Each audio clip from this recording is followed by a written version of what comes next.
ना चुमा चाटी करो हनी गे।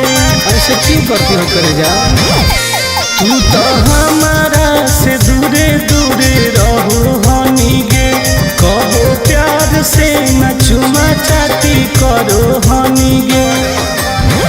पलंग पर खैनी कैसे खाना गे, बोल।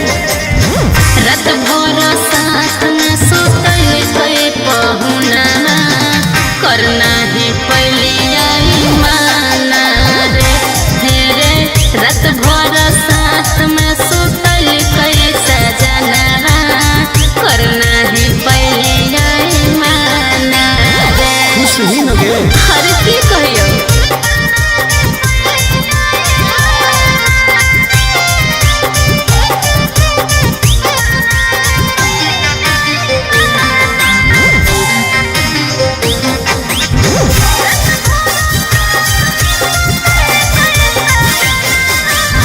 हो कि ना दुख मिलो हो कितना सुख।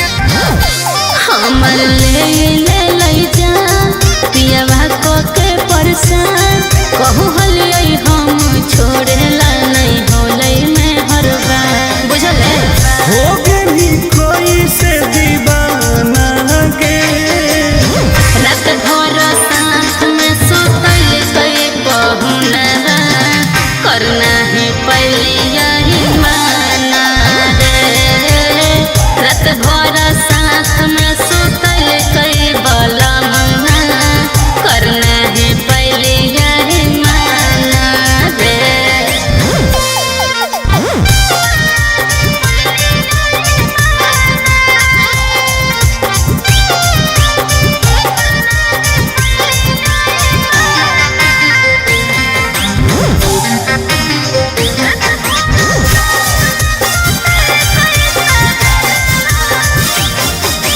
तो ही झूठे ढोल सही बतिया छौरी बोल।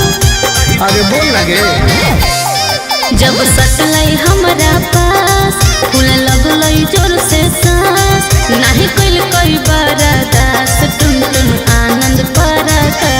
की कहियो कैसे चवैनी दाते चाना गे। रात भर साथ में सुतल कोई पहुना, करना है पहली